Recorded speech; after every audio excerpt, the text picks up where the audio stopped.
Hi everyone, welcome to our channel. So A grand welcome to our app. అయితే ఈరోజు ఈ వీడియోలో మనం డిస్కస్ చేసుకోబోయేది ఏంటి అంటే డిగ్రీ సెమిస్టర్ 1కి సంబంధించి ఎసెన్షియల్స్ పేపర్ అమ్మ. సో మీలో ఎవరైతే ఆల్రెడీ డిగ్రీలో ఇప్పుడు జాయిన్ అయి ఉన్నారో, డిగ్రీ ఫస్ట్ సెమిస్టర్ చదువుతున్నారో, మీ అందరికీ కూడా 7 సబ్జెక్ట్స్ అయితే ఉండడం జరుగుతుంది. ఈ 7 సబ్జెక్ట్స్లో ఫస్ట్ సబ్జెక్ట్ మనకి మెయిన్ పేపర్ ఏంటి అంటే essentials and applications of mathematical, physical and chemical sciences. So ఈ పేపర్ గురించి ఈరోజు ఈ వీడియోలో మనం డిస్కస్ చేసుకోబోతున్నాం. అయితే ఫస్ట్ ఈ ఎసెన్షియల్స్ పేపర్ ఏదైతే ఉందో, అంటే షార్ట్కట్లో ఎసెన్షియల్స్ అని రాశాను, యాక్చువల్గా నేమ్ మొత్తం పెద్దదనమాట. Essentials and applications of mathematical, physical, chemical అన్నీ కూడా ఉంటాయి. సో ఓవరాల్గా షార్ట్కట్ మీరు ఎసెన్షియల్స్ పేపర్ అని చెప్పి పిలవచ్చు. అయితే ఈ ఎసెన్షియల్స్ పేపర్లో మనకి మీకు ముందుగానే చెప్పాను అనమాట. సో మళ్ళీ ఒకసారి చెప్తాను, చాలా జాగ్రత్త వినండి. ఈ ఒక్క ఎసెన్షియల్స్ పేపర్ ఏదైతే ఉందో ఇది మనకి 70 మార్క్స్ లేదా 75 మార్క్స్లో ఉంటుంది. 70 లేదా 75 మార్క్స్. కొన్ని యూనివర్సిటీస్కి 70 మార్క్స్కి, కొన్ని యూనివర్సిటీస్కి 75 మార్క్స్కి ఇవ్వడం జరుగుతుంది. అర్థమవుతుందా? సో కొంతమందికి 70, కొంతమందికి 75 మార్క్స్. సో ఎన్ని మార్క్స్ అనేది పక్కన పెట్టండి, కంటెంట్ అనేది అక్కడ ఇంపార్టెంట్. అయితే ఈ 70 లేదా 75 మార్క్స్ ఏ యూనిట్స్ వస్తాయి అంటే 5 యూనిట్స్ వస్తాయి. ఎన్నమ్మా? 5 యూనిట్స్ వస్తాయి. ఈ 5 యూనిట్స్లో ఫస్ట్ యూనిట్ వచ్చి మ్యాథమెటిక్స్, ఎసెన్షియల్స్ ఆఫ్ మ్యాథ్స్ అని అంటారు అనమాట. Second unit physics, third unit chemistry, fourth unit applications of mathematics, physics, chemistry, అంటే 3 కలిపి ఉంటాయి. ఫిఫ్త్ యూనిట్, ఫైనల్ యూనిట్ వచ్చి కంప్యూటర్స్. అర్థమైందా? ఈ 5 యూనిట్స్లో ఫస్ట్ యూనిట్ అయిన మ్యాథమెటిక్స్ ఏదైతే ఉందో అది ఈరోజు ఈ వీడియోలో మనం డిస్కస్ చేసుకోవడం జరుగుతుంది. సో మీరు ఇప్పుడు కోర్స్ పర్చేస్ చేశారు, కోర్స్ ఎవరైతే పర్చేస్ చేశారో వాళ్ళ ఈ వీడియో చూస్తున్నారు కదా. మీకు బ్లాక్స్ కింద అంటే ఎసెన్షియల్స్ పేపర్లో ఆ టాపిక్ వచ్చినట్లయితే ఆ ఎసెన్షియల్స్లో మీకు unit 1 essentials of maths, unit 2 essentials of physics అలా ఉంటాయి. సో మ్యాథ్స్లో ప్రజెంట్ మనం ఉన్నాం అనమాట. క్లియర్? అర్థమవుతుందా? అంటే ప్రజెంట్ మనం డిస్కస్ చేసుకోబోయే టాపిక్ ఏంటి, ఎక్కడ ఉన్నాం, ఏ పేపరు, ఇది మీకు తెలియాలి. కాబట్టి ఇప్పుడు డీటెయిల్స్ అయితే చెప్పడం జరిగింది. ఓకేనా? రైట్. సో ఫస్ట్ ఈ మ్యాథమెటిక్స్కి వచ్చేసరికి మనకి టాపిక్స్ ఉన్నాయన్నమాట. కాంప్లెక్స్ నెంబర్స్, ట్రిగ్నోమెట్రీ, మ్యాట్రిసెస్, ఇలా టాపిక్స్ ఒక 4 ఉంటాయి. ఈ 4 టాపిక్స్ కలిపే ఫస్ట్ యూనిట్ అవుతుంది. అలాగే ఫిజిక్స్లో, కెమిస్ట్రీలో, కంప్యూటర్లో అలా అన్నింటిలో టాపిక్స్ ఉంటాయి. టాపిక్స్ వైజ్ మనం అన్ని టుగెదర్ ఒక యూనిట్ కింద ఇవ్వడం జరిగింది. సో చాలా జాగ్రత్త మీరు నేర్చుకుంటే ఈజీగా మీరైతే మంచి మార్క్స్ స్కోర్ చేయొచ్చు. ఏమ్మా?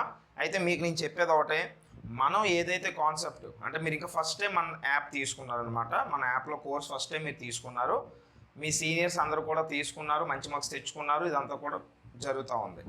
అయితే మీకు నేను చెప్పే సలహా ఏంటి అంటే, సజెషన్ ఏంటి అంటే, నేను ఏదైతే క్లాస్ ఎక్స్ప్లెయిన్ చేస్తానో వీలైనంత వరకు చాలా కాన్సన్ట్రేషన్తో క్లాస్ వినండి. 100% వీడియో అయిపోయిన తర్వాత యూ విల్ రియలైజ్ దట్ సూపర్గా ఉంది క్లాస్, నాకు అర్థమైపోయింది sir. Super in the sense ఇక్కడ నా కాంప్లిమెంటే నాకేమొద్దు, పాయింట్ ఏంటంటే నీకు అర్థం అవ్వాలి. సో కంప్లీట్గా నాకు అర్థమైంది సార్ అనే స్టేజ్లో నువ్వైతే ఖచ్చితంగా ఉంచుతాను నిన్ను ఎండ్ ఆఫ్ ద వీడియో.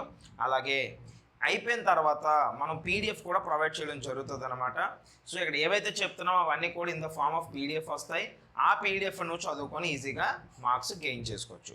ఒక దగ్గర ప్రాక్టీస్ తర్వాత చేసుకోవచ్చు. అర్థమవుతుందా? రైట్. సో మనం చెప్పే మోడల్ వైజే మీరు గుర్తుపెట్టుకోండి. ఎందుకంటే ఇంటర్మీడియట్లో అయిపోయిన టాపిక్ మళ్ళీ ఇక్కడ పెట్టాడంటే దాని ఉద్దేశం ఏంటి, కంటెంట్ని మీలో పెంచడం కోసం. సో కంటెంట్, మోడల్ మీద సమ్స్, నేను ఒక సమ్ చెప్తే ఆ సమ్ని బేస్ చేసుకుని 2-3 ఎక్స్ట్రా సమ్లు మీరు చేసే పొజిషన్లో ఉండాలి అక్కడ. అర్థమవుతుందా? సో ఆ విధంగా ఎలా చేయాలనేది నేను చెప్తా, జాగ్రత్త విని అప్లై చేయాలి. భయపడద్దు, నాకు మ్యాథ్స్ రాదు సార్, నాకు ఎప్పటి వరకు రాదు సార్, మీరు ఎంత చెప్పినా రాదు సార్ అనేది మైండ్లో తీసేయి. నేను ఎలా చెప్తున్నాను, ఏం చెప్తున్నాను అనేది విను. నేను చెప్పినట్టు ట్రై చేయి. తప్పులు రాని కంగారు పడకు, కంగారు పడకు. ఎన్ని తప్పులు వస్తే అని రాని. నీకు ఏ డౌట్ వచ్చింది నన్ను అడుగు. ఓకేనా? తప్పు నువ్వు ఎప్పుడైతే చేయడం మొదలు పెడతావో ఆటోమేటిక్గా కొన్ని మంత్స్లో నీకు కంటెంట్ అనేది వచ్చేస్తుంది. కాబట్టి నువ్వు కంగారు పడకుండా నేను చెప్పినట్టు ధైర్యంగా ఉండు, ఫస్ట్ నన్ను నమ్ము ఫస్ట్. ఏమ్మా? రైట్. సో కాన్సెప్ట్లోకి వచ్చేద్దాం. Complex numbers. సో ఈ కాంప్లెక్స్ నెంబర్స్కి సంబంధించి మనం తెలుసుకోవాల్సిన బేసిక్ విషయాలు ఏంటి, అలాగే ఈరోజు ఈ వీడియోలో మనం చెప్పుకోబోయే సమ్స్ ఏంటి అనేది మనం చూద్దాం. ఫస్ట్గా మీరు తెలుసుకోవాల్సింది ఏంటంటే కాంప్లెక్స్ నెంబర్ అంటే ఇప్పుడు కూడా చూడడానికి ఏ ఫార్మాట్లో ఉంటుందంటే ఏ ప్లస్ ఐబి అమ్మ. ఒక కాంప్లెక్స్ నెంబర్ చూడడానికి ఏ ఫామ్లో ఉంటుందండి, ఏ ప్లస్ ఐబి. దీన్నే ఎక్స్ ప్లస్ ఐవై అని కూడా అంటారు. సో ఏబి అన్న ఎక్స్వై అన్న ఏదైనా ఒకటి అనమాట. సో కాంప్లెక్స్ నెంబర్ అనేది ఇప్పుడు ఈ ఫార్మాట్లో ఉంటుంది. మరి ప్లస్ ఏ ఉండాలా అంటే కాదు, మైనస్ ఉండొచ్చు. కాబట్టి a plus or minus i b అన్న, x plus or minus i y అన్న అది ఒక కాంప్లెక్స్ నెంబర్. ఏంటి సార్ మళ్ళీ జాగ్రత్త చెప్పండి, ఇంకా క్లియర్గా చెప్పాలంటే ఇప్పుడు కూడా నార్మల్గా నెంబర్స్ అంటే ఏంటమ్మా, 4, 5, 10, -5, అలాగే ఫ్రాక్షన్స్ అంటే 1/7, 2/18 ఇలా వెళ్తాయి కదా. ఇవన్నీ ఫ్రాక్షన్స్, ఇవన్నీ నెంబర్స్, వీటిని మనం ఇంటీజర్స్ అని పిలుస్తాం. ఓకేనా, ఇవి కావు ఫ్రాక్షన్స్ కాకుండా ఉన్నట్లని ఇంటీజర్స్ అని పిలుస్తూ ఉంటాం. అయితే ఈ నెంబర్లన్నీ కాకుండా ఇలా అంటే ఒక normal number plus or minus ఉండొచ్చు, ఇంకొక నెంబర్తో పాటు పక్కన ఐ కూడా ఉండాలి. అంటే ఒక నార్మల్ నెంబర్తో పాటు ఐ ఉన్న నెంబర్ ఒకటి ఉండాలి. సో ఆ నార్మల్ నెంబర్ని ఐ ఉన్న నెంబర్ని కలిపితే వచ్చేదాన్ని మనం కాంప్లెక్స్ నెంబర్ అని పిలుస్తాం. అర్థమైందా లేదా, జాగ్రత్త వినండి. నార్మల్గా ఉన్న నెంబరు అంటే 1, 10, 15, 20 ఇలాంటిది, దాంతోపాటు ఐతో ఉన్న నెంబర్. ఐ అంటే అక్కడ ఇమేజినరీ అని అర్థం. ఓకే, ఐ అనే వాల్యూ, ఐ అనే టర్మ్ ఉండాలి, ఐ చూడడానికి ఐ ఉండాలి. ఆ ఐతో పాటు ఇంకో నెంబర్ ఉండాలి పక్కనే. అంటే నార్మల్ నెంబరు ఐతో ఉన్న నెంబరు, ఈ ఇద్దరిని కలిపితే వచ్చేది మనకి కాంప్లెక్స్ నెంబర్ అవుతుంది. Example 3 + or - 4i, 7 - 2i, 4/3 - 2/3i. ఇది కూడా అంతే కదా, ఇది ఒక నార్మల్ నెంబరు, ఈ నార్మల్ నెంబర్తో పాటు ఐ ఉంది. సో అలా అనమాట. ఓకే, మీకు ఇంకా బాగా క్లారిటీగా అర్థం అవ్వాలంటే ఐ లేనిది ఐ ఉన్నది, ఐ లేనిది ఐ ఉన్నది, వీళ్ళిద్దరి యొక్క కాంబినేషనే కాంప్లెక్స్ నెంబర్. అర్థమైందా? ఓకే, ఇప్పుడు ఈ కాంప్లెక్స్ నెంబర్లో ఏదైతే ఐ లేదో దాన్ని మనం రియల్ వాల్యూ అని పిలుస్తామమ్మా. దాన్ని ఏమని పిలుస్తాం, రియల్ వాల్యూ. అంటే ఐ ఎక్కడైతే లేదో ఆ టర్మ్ని రియల్ వాల్యూ అని పిలుస్తారు. ఐ ఎక్కడైతే ఉందో దాన్ని ఇమేజినరీ వాల్యూ అని పిలుస్తారమ్మా. Imaginary value. So real value, imaginary value, వీళ్ళిద్దరిని కలిపితే వచ్చేదే కాంప్లెక్స్ నెంబర్. అర్థమైందా లేదా?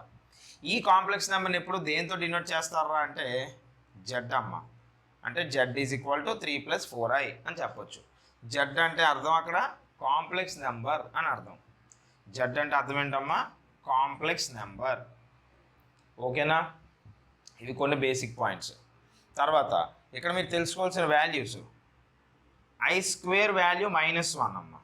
i² వాల్యూ అంతా -1. ఆల్రెడీ ఇంటర్లో మీరు చదివారు కాబట్టి మీకు ఐడియా ఉంటుంది, ఒకవేళ తెలియకపోతే చెప్తున్నాను వినండి. i² అంటే -1 అవుతుంది. ఓకేనా, ఐ అంటే అయ్యే, నువ్వు చేయడానికి ఏం లేదు, అయ్యే.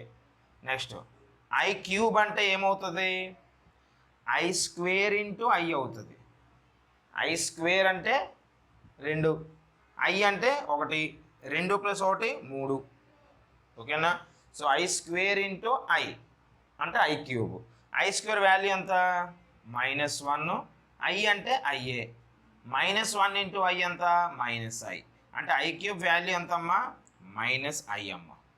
అర్థమవుతుందా? కొన్ని వాల్యూస్ అనమాట, అలా చేసుకోవాలి. ఏదైనా i² కన్వర్ట్ చేసి చేసుకోవాలి. i⁴ ఉందనుకోండి, దీన్ని ఎలా రాసుకోవచ్చు, i² × i² రాసుకోవచ్చు. ఓకే, సో అప్పుడు ఏమొస్తుంది, i² అంటే -1, i² అంటే -1, మైనస్ ఇంటూ మైనస్ ప్లస్, 1 × 1 1. అంటే ఏమొస్తుంది ఇక్కడ మీకు, i⁴ అంటే 1, i⁴ అంటే దాని వాల్యూ ఎంతనన్నా 1. సో ఇదనమాట. సో i² అంటే -1, i³ అంటే -i, i⁴ అంటే i, i⁴ అంటే మళ్ళీ అలా రాసుకోవాలి. ఎలా రాసుకుంటారు చెప్పండి, i⁴ని i² × i, మళ్ళీ -1 × -1 × i అంటే +i, అలా అనమాట. అలా రాసుకొని వెళ్ళొచ్చు. అయితే ఇక్కడ ఇంకొక ట్రిక్ ఉంటుంది సమ్మలు చేసేటప్పుడు, ఆ సమ్మలు ఎలా చేయాలని చెప్తాను. మీరు మైండ్లో మాత్రం ఈ జస్ట్ ఇక్కడ దాకా గుర్తుపెట్టుకోండి, i⁴ దాకా సరిపోద్ది. 4 కన్నా పెద్దది వచ్చినప్పుడు ఎలా చేయాలనే దానికి ఒక ట్రిక్ ఉంటుంది. ఆ ట్రిక్ని బేస్ చేసుకుని మనం సమ్మలు కూడా ఇప్పుడు చేద్దాం. ప్రెజెంట్ అయితే అది గుర్తుపెట్టుకోండి. అర్థమైందా లేదమ్మా? ఓకే. సో కాంప్లెక్స్ నెంబర్ అంటే ఈ విధంగా ఉంటుంది. ఐ వాల్యూస్ అంటే ఇలా ఉంటాయి. వీటితో పాటు ఇప్పుడు 3 - 4i అనేది ఒక కాంప్లెక్స్ నెంబర్. ఎందుకంటే రియల్ ఉంది, ఇమేజినరీ ఉంది. ఈ కాంప్లెక్స్ నెంబర్ను నువ్వు కనుక కోఆర్డినేట్ కింద కన్వర్ట్ చేయాలనుకో, కోఆర్డినేట్ లేదా పాయింట్ అంటాం. పాయింట్ అంటే x, y తెలుసు కదా, ఇంటర్లో చేసిన సమ్స్ మనం. x, y నథింగ్ బట్ 2, 3 కొన్ని సమ్మలు ఇస్తాడు. 2, 3, 4, 5 అలా సమ్స్ ఇస్తాడు. అలా పాయింట్ కింద కన్వర్ట్ చేయాలంటే దీన్ని 3, -4 ఇస్ ద పాయింట్ అనమాట. అంటే 3 - 4i అనే ఒక కాంప్లెక్స్ నెంబర్కి 3, -4 అనేది పాయింట్ అవుతుంది అక్కడ. అంటే ఇక్కడ ఈ 3 ఏదైతే ఉందో అది వేయాలి, కామా పెట్టాలి, i తీసేయాలి. i రాయకూడదు, i ముందు వాల్యూ అంతా వేసేయాలి, అది ఇంకొక పాయింట్. అంటే ఇది x, అది y, x, y. అలాగే 2/3 - 4/3i అని ఉందనుకో, ఇది ఒక కాంప్లెక్స్ నెంబరు. దీనికి సంబంధించి మనకి ఏం కావాలి, ఇప్పుడు పాయింట్ కావాలి. అంటే 2/3, -4/3. దీని ముందు మైనస్ ఉంటే మైనస్, ప్లస్ ఉంటే ప్లస్ అనమాట. సో ఇది ఒక కోఆర్డినేట్. కోఆర్డినేట్ అంటే ఎక్స్, వై కలిపితే వచ్చేది కోఆర్డినేట్. ఈ ఎక్స్ ప్లేస్లో ఉన్నదాన్ని అబసిసా అంటారు, వై ప్లేస్లో ఉన్నది ఆర్డినేట్ అంటారు. అబసిసా, ఆర్డినేట్ అది బేసిక్ పాయింటే. వీళ్ళిద్దరిని కలిపితే వచ్చేది కోఆర్డినేట్. కో అంటే ఇద్దరు, 1, 2 ఇద్దరు కాబట్టి కోఆర్డినేట్ అంటారు. అర్థమైందా? క్లియర్? ఓకే. నెక్స్ట్ వీటిని బేస్ చేసుకొని ఇంకా కొన్ని ఉన్నాయి. ఆ కొన్ని స్టెప్స్ ఏంటి అనేది ఒకసారి సమ్మ వైస్ వెళ్దాం. ఇప్పుడు మనం కాన్సెప్ట్లోకి వచ్చినట్టయితే బేసిక్స్ అనేవి మీకు అర్థమయ్యాయి కదమ్మా. సో ఇప్పుడు దాన్ని బేస్ చేసుకొని అది అలా మైండ్లో పెట్టుకున్న టాపిక్స్ అన్నీ ఏవైతే మనం చెప్పాము అవి. సో దాన్ని బేస్ చేసుకొని రిమైనింగ్ చూద్దాం. ఈ x + iy అనే ఫామ్లో ఉంటే చూడడానికి దాన్ని ఏమని అన్నాను, కాంప్లెక్స్ నెంబర్ అన్నాను. ఆ ఫామ్ని ఏమని పిలుస్తారంటే కార్టీజియన్ ఫామ్ అంటారమ్మా. ఏమంటారు? కార్టీజియన్ ఫామ్ అని అంటారు. అర్థమవుతుందా? Cartesian form.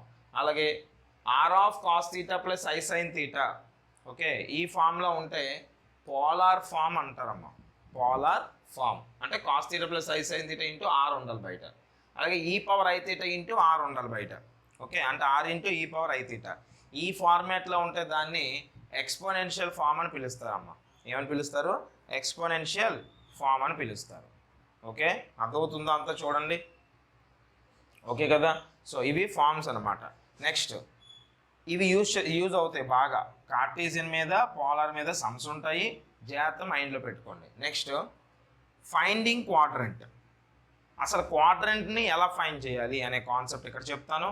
అలాగే ఫైండింగ్ ఆర్గ్యుమెంట్ లేదా యాంగిల్. అంటే ఆర్గ్యుమెంట్ అన్నా యాంగిల్ అన్నా ఒకటే. ఓకే, అది ఎలా ఫైండ్ చేయాలో అక్కడ చెప్తాను.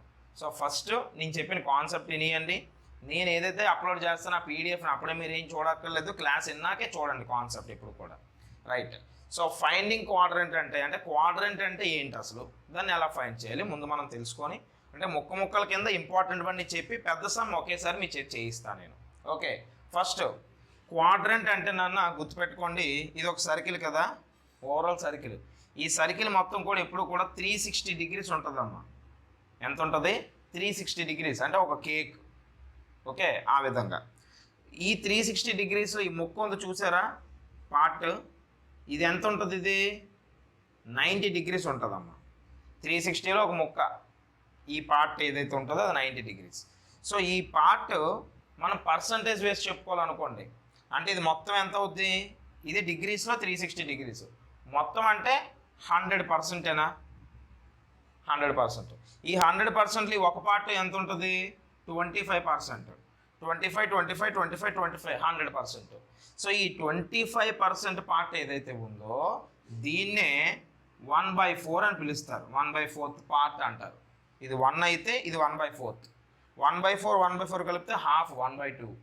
1/2 కలిపితే 1 అనమాట. లాజిక్ అర్థమైందా? సో ఇప్పుడు ఈ 1/4 పార్ట్ ఏదైతే ఉందో దీన్నే క్వాడ్రంట్ అని పిలుస్తారమ్మా.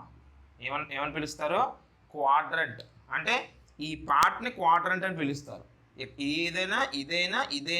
ఏదైనా 1/4 పార్ట్ ఉంటే దాన్ని క్వాడ్రంట్, అంటే 25% పార్ట్ ఉంటే దాన్ని క్వాడ్రంట్ అని పిలుస్తారు.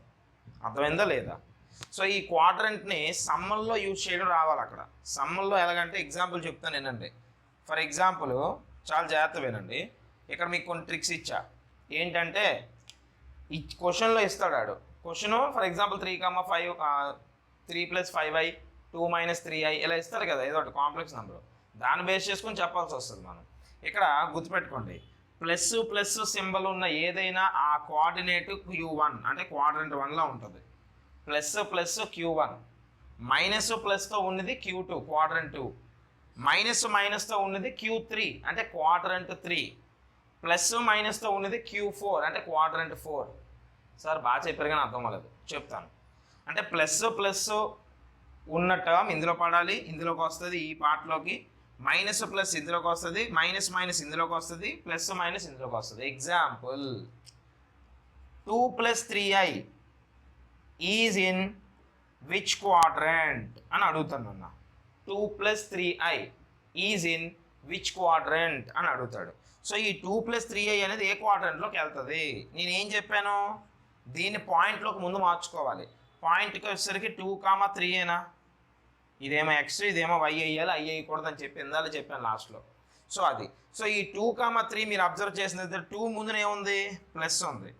3 ముందున కూడా ప్లస్సే ఉంది. అంటే ప్లస్ ప్లస్ అనేది ఎందులో ఉందో చూసుకోవాలి. ఇందులో మీరు ఫస్ట్ దాంట్లో ఉందా, కాబట్టి 2 + 3i అనేది belongs to quadrant 1 is the answer. అలా చేయాలి. అర్థమైందా? ఇంకోసారి ఇంకో సమ్ చెప్తా. -3 + 2i belongs to which quadrant. ముందు అదే పాయింట్లోకి మార్చండి. పాయింట్ ఏంటి, -3, 2. -3, 2 అంటే మైనస్ ప్లస్. మైనస్ ప్లస్ ఎందులో ఉంది, క్వాడ్రంట్ 2లో ఉంది. కాబట్టి -3, అదే -3 + 2i బిలాంగ్స్ టు క్వాడ్రంట్ 2. అర్థమైందా లేదా? క్వాడ్రంట్ ఫైండింగ్ అర్థమైందా? సో వాడు ఏదైతే ఇస్తాడో దాన్ని పాయింట్లోకి మార్చాలి. పాయింట్లోకి మార్చకుండా డైరెక్ట్ కూడా నువ్వు ఇది మైనస్ ఇది ప్లస్ ఉంది. ఒకలా ఇంకో సమ్ము -3 - 3i అంటే మైనస్ మైనస్, 2 మైనస్లు వచ్చాయి. 2 మైనస్లు అంటే Q3, ఒక ప్లస్ మైనస్ వస్తే Q4. అలాగే ఈ 4 తేలుతుంది. నీకు ఏదో ఒకటి ఇస్తాడు, ఇలాంటి ఒకటి ఇచ్చి ఏ క్వాడ్రంట్ అని అడిగితే ఆ క్వాడ్రంట్ని ఈ చార్ట్ ఏదైతే ఇచ్చాను ఇక్కడ నేను దీన్ని బేస్ చేసుకొని చెప్పాలి. Plus plus, minus plus, minus minus, plus minus. ఈ లాజిక్ అనేది మర్చిపోకూడదు. సో ఈ విధంగా క్వాడ్రంట్ అనేది దేనికి సంబంధించిందో చెప్పొచ్చు. అర్థమైందా లేదా? ఓకే, ఇదే సార్ ఏంటి ఇలాంటి క్వశ్చన్లు ఇస్తారండి? ఇస్తారు కదా, మీరు బిట్ అమ్మ. మనకు ఉన్నదంతా కూడా బిట్ పేపరు, గుర్తుపెట్టుకోండి. కంప్లీట్గా మీకు బిట్ ఉంటుంది. ప్రజెంట్ అప్డేట్ బట్టి బిట్టే, లాస్ట్ ఇయర్ బిట్టే జరిగింది, ఇప్పుడు బిట్టే జరుగుతుంది. ఇంకేమైనా మార్పులు చేర్పులు వచ్చినా కూడా నువ్వు కోర్స్ కొన్నావు కాబట్టి నువ్వు కంగారు పడక్కర్లేదు.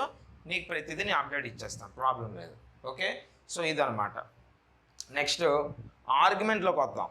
ఆర్గ్యుమెంట్ అంటే ఏంటి, గొడవ కాదు, యాంగిల్ అని అర్థం. ఓకే, దాన్నే యాంగిల్ అని కూడా అంటారు అనమాట. సో ఫైండింగ్ యాంగిల్, యాంగిల్ ఎలా ఫైండ్ చేయాలి అనేది అక్కడ పాయింట్. గుర్తుపెట్టుకోండి, దీనికి కూడా 4 ఉన్నాయి. Quadrant 1, quadrant 2, quadrant 3, quadrant 4. ఈ 4 కనుక క్వశ్చన్ క్వాడ్రంట్ 1కి సంబంధించింది అయితే θ = α ఇస్ ద ఫార్ములా. అది ఎలా అప్లై చేయాలి చెప్తాను నేను, ముందు అది వినియండి. θ = α అనేది క్వాడ్రంట్ 1లో ఫార్ములా. θ = π - α అంటే పైలోంచి ఆల్ఫా తీయాలి, అది క్వాడ్రంట్ 2 ఫార్ములా. θ = α - π అంటే ఆల్ఫాలోంచి పై తీయాలి, అది క్వాడ్రంట్ 3 ఫార్ములా. θ = -α అది క్వాడ్రంట్ 4 ఫార్ములా. సో ఈ 4 నీకు గుర్తుండాలి. ఎలా గుర్తుపెట్టుకుంటావు, θ = α, θ = -α రివర్సే, θ = π - α, θ = α - π మళ్ళీ దీని రివర్స్. అలా గుర్తుపెట్టుకో, ఈజీగా అయిపోద్ది. సో ఇవి 4. సో దీన్ని బేస్ చేసుకుని అసలు సమ్ ఎలా ఇస్తాడు అనేది మనకు తెలియాలి కదా. సో ముందు అసలు ఆల్ఫా అంటే ఎందుకు, ఎక్కడి నుండి వచ్చింది అనేది మనకి ఇంపార్టెంట్. దాన్ని బేస్ చేసుకుని సమ్ చేద్దాం. నువ్వు టేబుల్ మాత్రం గుర్తుపెట్టుకో, అర్థమవుతుందా? టేబుల్ మాత్రం గుర్తుపెట్టుకోవాలి. సో ఇప్పుడు సమ్మలోకి వచ్చినట్టయితే ఒక క్వశ్చన్ ఇస్తాను, సింపుల్గా నీకు అర్థమైపోద్ది. ముందు ఇక్కడ ఎగ్జాంపుల్ కింద ఒక చిన్న చెప్తా లాజిక్, దాని తర్వాత ఇది కలిపి ఒక సమ్ ఇస్తాడు ఎగ్జామ్లో. ఓవరాల్గా నీకు మోడల్ వైజ్ చెప్పేస్తాను, దాన్ని నువ్వు ఎలా అయినా వాడుకోవచ్చు. ఓవరాల్ పెద్ద సమ్ కిందామని చిన్న సమ్ కిందామని, కాన్సెప్ట్ ఇంపార్టెంట్ అంతే. సో నీకు ఇది అడుగుతున్నాడా అది అడుగుతున్నాడా అనేది నువ్వు చూసుకో. సో చూడండి అమ్మా, ఇక్కడ దీనికి ఇక్కడ ఆల్ఫా అనేది ముందు ఎక్కడ నుండి వచ్చింది అనేది మనకు అక్కడ పాయింట్. ఫస్ట్ ఎగ్జాంపుల్ కింద క్వశ్చన్ ఇస్తాడు. ఫర్ ఎగ్జాంపుల్ ఏదో ఒకటి 1 + i అని ఇచ్చాడు అనుకోండి. చాలా జాగ్రత్త చూడండి. 1 + i ఒక కాంప్లెక్స్ నెంబర్. ఈ కాంప్లెక్స్ నెంబర్కి యాంగిల్ కనిపెట్టండి అని అడుగుతున్నాడు. Find the angle or argument for 1 + i complex number. So దానికి యాంగిల్ ఎలా కనిపెడతాం అది ఇప్పుడు మనం చూద్దాం. దీన్ని ఫస్ట్ ఇక్కడ 1 + i అంటే x + iyతో ఈక్వల్ చెయ్యమ్మా. x + iyతో 1 + iని ఈక్వల్ చెయ్యి. అప్పుడు x వాల్యూ ఎంత అవుతుంది? అక్కడ 1 అవుతుంది. y వాల్యూ కూడా 1 అవుతుంది. ఎలా చెప్పారు సార్ మీరు? నాకు అర్థం అవ్వలేదు అంటే చెప్తా విను. ఎక్స్ ప్లేస్లో ఎవరు ఉన్నారు ఇక్కడ? కంపేర్ చేయి రెండు. ఎక్స్ అంటే ఐ లేని టర్మ్, ఇక్కడ కూడా ఐ లేని టర్మ్తో ఈక్వల్ చేసుకో, అది ఒకటి. నెక్స్ట్ అంటే రియల్ వాల్యూస్ ఈక్వల్ చేయి. ఇమేజినరీ అంటే ఐ పక్కన ఉన్నది, ఇక్కడ ఐ పక్కన ఉన్నది కూడా 1 లెక్కే కదా, ఏమీ లేదంటే. సో ఐ వై అన్న ఐ ఇంటూ 1 అన్న ఐ కొఫిషియంట్ రాసుకోవాలి అక్కడ ఎప్పుడు కూడా. వై అంటే అర్థం ఐ కొఫిషియంట్ రాయాలి అక్కడ. ఇదిగో ఐ వై కదా, ఐ వై అంటే నీకు వై అడుగుతున్నాను నేను, అంటే ఐ రాయకూడదు, ఐ పక్కన ఉన్న వైని రాయాలి. సో ఇక్కడ కూడా ఐ రాయకూడదు, ఐ పక్కన ఎవరు ఉన్నారు? ఎవరు లేరు. ఎవరు లేరు అంటే 1 ఉన్నట్టే కదా, అంటే ఐ ఇంటూ 1 అన్నట్టు. సో ఇక్కడ వై అనేది 1కి ఈక్వల్ అయింది. సో ఎక్స్ వాల్యూ వచ్చింది, వై వాల్యూ వచ్చింది. అర్థమైందా లేదా? కనిపిస్తుంది కదా, ఎక్స్ వాల్యూ వచ్చింది, వై వాల్యూ వచ్చింది. ఇప్పుడు నువ్వు ఫార్ములా ఏం వాడాలంటే tan α mod y/x. ఫార్ములా ఏంటమ్మా? tan α ఇక్కడ చేస్తాను మిగతాది. tan α mod y/x formula. అందులో సబ్స్టిట్యూట్ చెయ్యి. అంటే tan α, ఇది ఫార్ములా అమ్మా, ఇది కూడా ఈ యాంగిల్ కనిపెట్టాలంటే ఇది ఫార్ములా అనమాట. tan α mod y/x అంటే mod y ఎంతమ్మా? 1 బై x కూడా ఎంతమ్మా? 1. అంటే నీకు ఎంత వచ్చింది? tan α mod 1/1 అంటే 1ఏనా? mod 1 అన్న ఒకటే కదా. మాడ్యులస్ అంటే నాన్న దీన్ని మోడ్ అని పిలుస్తారా, అటు ఇటు గీత పెడతాయి. సో ఇది మాడ్యులస్ అంటే అర్థం ఏంటి అంటే పాజిటివ్ వాల్యూ అని అర్థం. అక్కడ మాడ్యులస్ అంటే పాజిటివ్ వాల్యూ. అంటే మోడ్ లోపల -3 ఉందనుకోరా, దాని అర్థం 3 అని అర్థం. మోడ్ లోపల +3 ఉన్నా దాని అర్థం 3ఏ. అంటే మైనస్ ఉన్నా ప్లస్ ఉన్నా అది ప్లస్ లాగే కన్వర్ట్ అయిపోద్ది. అందుకే మనం మాడ్యులస్ సింబల్ పెడతాం, ఇంకేటి కాదు. ఓకేనా? సో ఇప్పుడు tan α mod 1 అంటే 1ఏ. అంటే ఇప్పుడు ఆల్ఫా వాల్యూ ఎంత వస్తుంది చెప్పండి, ఇక్కడ ఎవరైనా ట్రై చేయండి. కనిపిస్తుంది కదా మీకు, tan α 1 ఉంది, ఆల్ఫా వాల్యూ ఎంత రావచ్చు? అసలు ఎలా తేవాలి జాగ్రత్త చూడండి. tan α 1 అంటే అర్థం tan, మీకు ట్రిగ్నోమెట్రిక్ టేబుల్ ఐడియా ఉంది కదా, sin 0, sin 30, sin 45, sin 60, sin 90, cos 0, cos 30, cos 45, అలా tan 0, tan 30, tan 45, tan 60, tan 90. Table వచ్చా? 10th చేసాం, ఇంటర్లో చేసాం. సో ఆ టేబుల్లో ఉన్న వాల్యూ 1 ఎప్పుడు వస్తుందో చూడాలంటే tan α 1 అనేది tanలో ఎప్పుడు వస్తుంది. ఆ టేబుల్ నేను ట్రిక్స్ చెప్తాను, కంగారు పడకు. ఓకే, 1 ఎప్పుడు వస్తుంది అంటే tan 45లో వస్తుందిరా. ఎప్పుడు వస్తుంది? tan 45 అనేది 1 అనమాట. కాబట్టి ఇప్పుడు దీన్ని ఎలా రాస్తారంటే tan 45 degrees అని రాసుకోవచ్చు. అంటే 1 ప్లేస్లో tan 45 degrees అని ట్యాన్లోనే రాయాలి. అక్కడ రాసుకున్న తర్వాత tan కట్ అయిపోతాయి అనమాట. ఆటోమేటిక్గా కట్ అయ్యేటట్టు అది ఇస్తాడు, గాగర పడకు. tan α ఇక్కడ 10, 20, 30 రాదు నాన్న, 1ఏ వస్తుంది. 1 కానీ 1/√3 అంటే ఆ టేబుల్లో ఉన్న వాల్యూలు ఉన్నాయా అవే వస్తాయి. సో tan α tan 45, tan పోతే ఆల్ఫా ఎంతమ్మా? 45 degrees. ఆల్ఫా ఎంత వచ్చింది? 45 degrees. ఇక్కడ చెప్తున్నాను. ఇప్పుడు సమ్ము నేను నార్మల్గా మీకు అర్థం చేస్తున్నాను, ఓవరాల్ సమ్ చేస్తాను నేను. ఓకేనా? ఇప్పుడు జస్ట్ మీనింగ్ చెప్తున్నాను అనమాట వాడిది ఎలా చేయాలనేది. సో ఇప్పుడు ఆల్ఫా ఎంత వచ్చిందమ్మా? 45 degrees వచ్చింది, గుర్తుపెట్టుకో. ఆల్ఫా వచ్చింది ఎంత? 45. ఇప్పుడు నీకు కావాల్సింది ఏంటి? తేటా. ఆర్గ్యుమెంట్ అంటే చూడు ఇక్కడ తేటా, ఆల్ఫా కాదు, అర్థమవుతుందా? తేటా కావాలి, కానీ నీకు ఆల్ఫా వచ్చింది. కానీ ఇక్కడ ఆల్ఫా 45 అన్నాం, కానీ 45 అలా వదిలేయకూడదమ్మా. ఇది చూడడానికి ఎలా ఉంది? డిగ్రీస్లో ఉంది. ఎలా ఉంది? డిగ్రీస్. 45 degreesలో ఉంది. నువ్వు దాన్ని రేడియన్స్లోకి మార్చాలి. ఎలా మార్చాలి? రేడియన్స్ అంటే అర్థం ఏంటి, పైల్లోకి అనమాట. π/4 అన్న 45 అన్న ఒకటేనమ్మా. 45 degrees అంటే ఎంత, π/4. ఎలా సార్, ఎలా అంటే గుర్తుపెట్టుకో, పై వాల్యూ 180 అమ్మ. ఎప్పుడైనా పై వాల్యూ ఎంతనన్నా 180 degrees. అదేంటి సార్, పై వాల్యూ అంటే మా కాలేజ్లో మా సార్ 3.14 అన్నారు, స్కూల్లోనేమో 22/7 అన్నారు, మీరేమో 180 అంటున్నారు అంటే అవి వేరు. 22/7 అన్న 3.14 అన్న ఒకటే, అది పై యొక్క వాల్యూ అమ్మ. పై వాల్యూ వేరు, ఇక్కడ పై వాల్యూ ఏంటి, ఇది డిగ్రీస్లో. అంటే గుర్తుపెట్టుకో, యాంగిల్స్ పరంగా పై వాల్యూ 180, యాంగిల్స్ కాకుండా నార్మల్గా పై వాల్యూ 3.14 లేదా 22/7. అది పై వాల్యూ.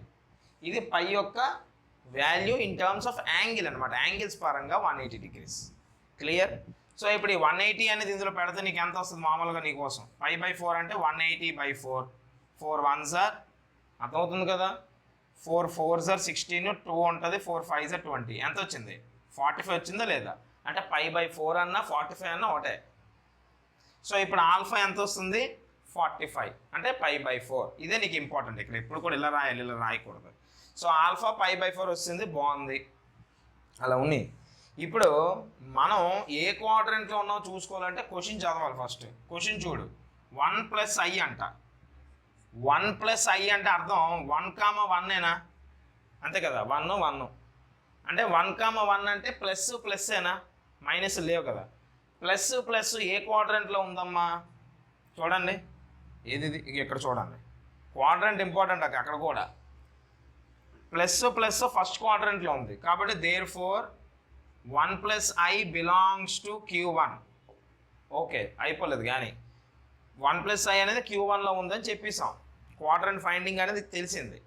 ఈ Q1కి వచ్చేసరికి ఫార్ములా ఏంటి, ఇదే కదా Q1. ఇక్కడ Q1, Q2, Q3, Q4. Q1కి formula ఏంట్రా, θ = ఆల్ఫా. θ = ఆల్ఫా అంటే θ = ఆల్ఫా ఎంత వచ్చింది, π/4. అంటే ఆల్ఫా కూడా π/4, θ కూడా π/4, ఇద్దరు ఈక్వల్ అని చెప్పి ఉంది కాబట్టి ఫార్ములా. అంటే ఇప్పుడు ఈ 1+i అనే సమ్కి ఆర్గ్యుమెంట్ ఎంత అవుతుంది, π/4 అవుతుంది. క్వాడ్రంట్ ఏమవుతుంది, ఫస్ట్ క్వాడ్రంట్ అవుతుంది. అంటే ఇప్పుడు నేను ఈ కథ అంతా చెప్పాక నువ్వు ఏం నేర్చుకున్నావు ఇక్కడ, మనం ఏం నేర్చుకున్నావు ఇక్కడ అంటే క్వాడ్రంట్ ఎలా ఫైండ్ చేయాలి, అలాగే ఆర్గ్యుమెంట్ ఎలా ఫైండ్ చేయాలి, ఈ రెండు కాన్సెప్ట్లు నేర్చుకున్నాం మనం. అర్థమైందా లేదన్నా, ఓకేనా? క్వాడ్రంట్, ఆర్గ్యుమెంట్ ఈ విధంగా చేసుకోవాలన్నమాట. నీకు ఇది ఇంకా నీట్గా నేను చెప్తాను ఇప్పుడు, ఇందులోనే ఈ వీడియోలోనే చెప్తాను. సో వీటి మీద సమ్స్ ఉంటాయన్నమాట. సో ఆ సమ్ అర్థం అవ్వాలని నీకు ఒక ఐడియా రావాలి. అలాగే వీటితో పాటు ఇంకోటి నీకు తెలియాలి, అదేంటంటే మాడ్యులస్. అది కూడా ఒక ఎగ్జాంపుల్ చెప్పేస్తాను, సింపుల్గా ఉంటుంది, కంగారు ఏం పడాల్సిన పని లేదు.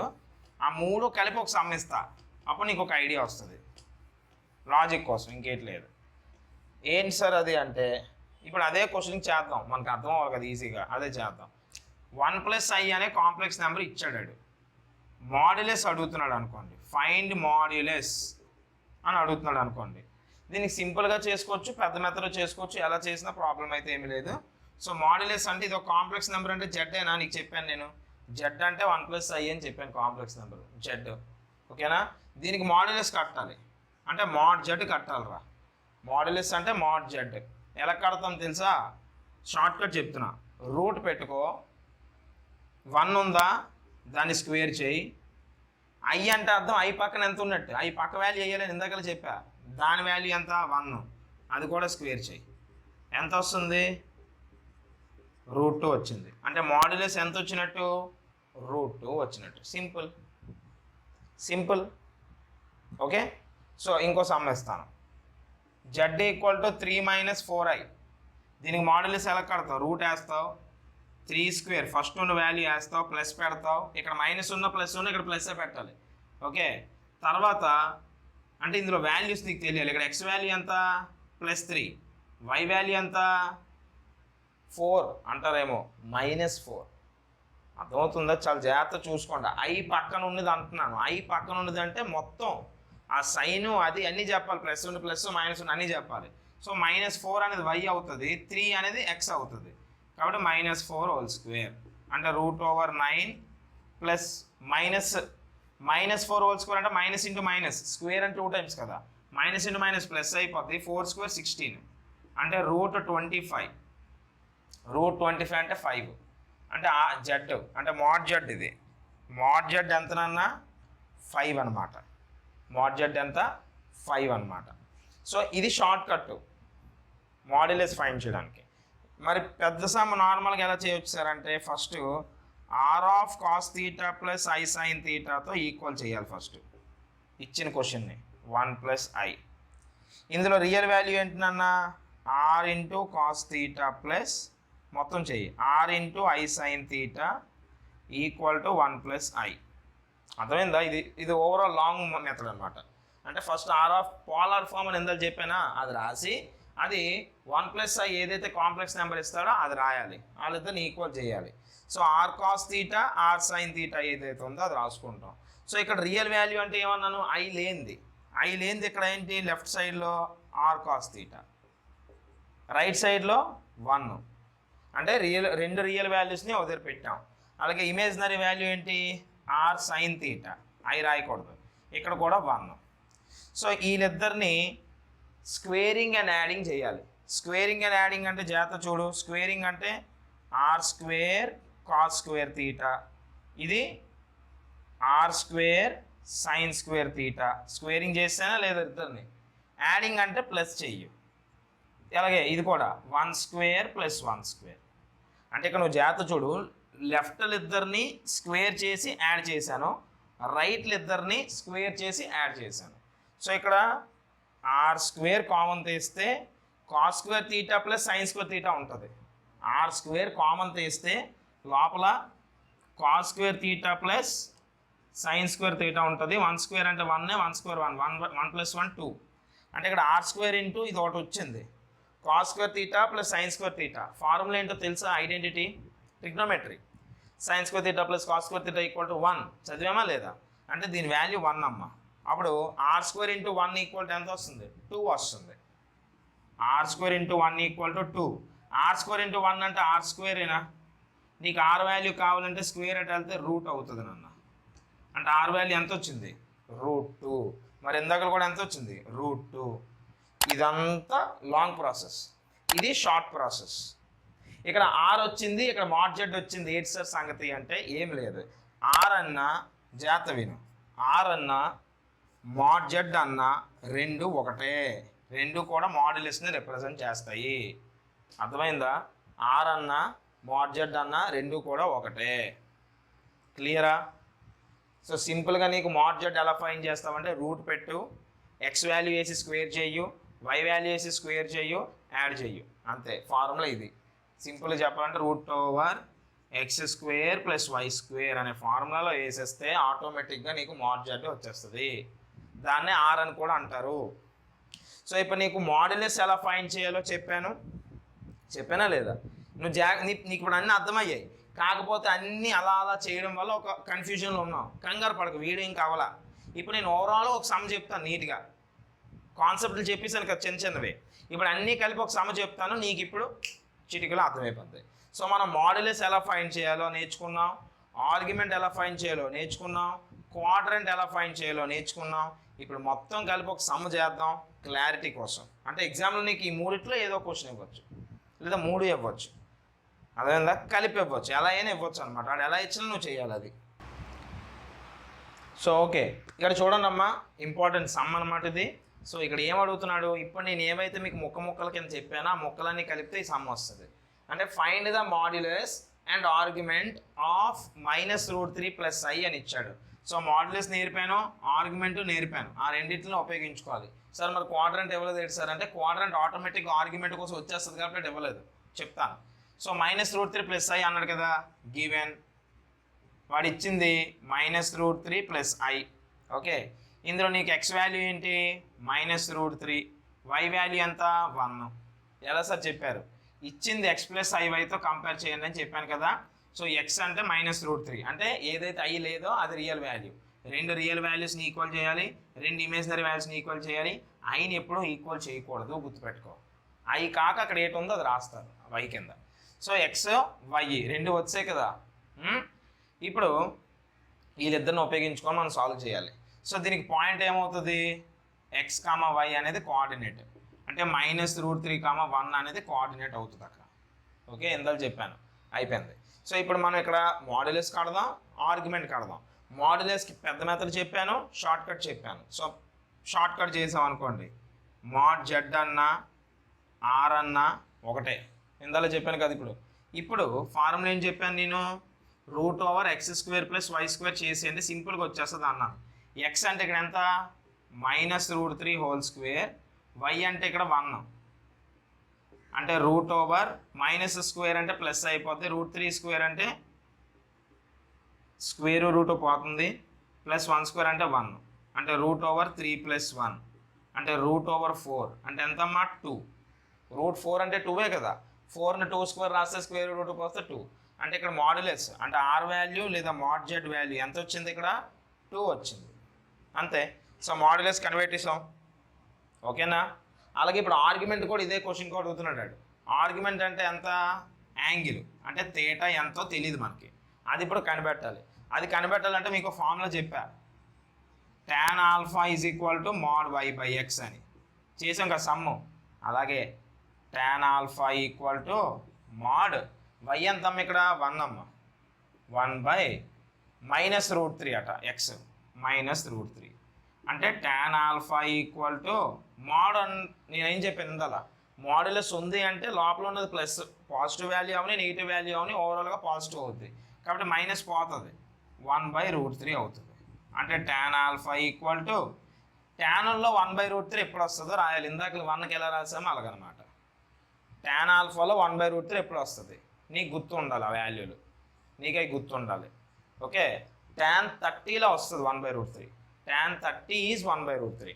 కాబట్టి దీన్ని నేను రాయొచ్చు tan 30, అంటే tan α tan 30ని నేనేమన్నాను, 30ని 30 కింద రాయొద్దు, రేడియన్స్లోకి మార్చాలి అన్న.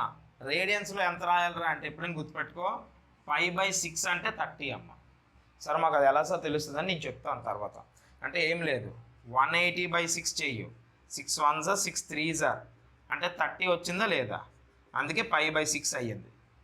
5 ప్లేస్లో 180 ఊహించుకొని క్యాన్సిల్ చేసుకొని 30 కాదు తెలిసిపోద్ది, అర్థమైందా.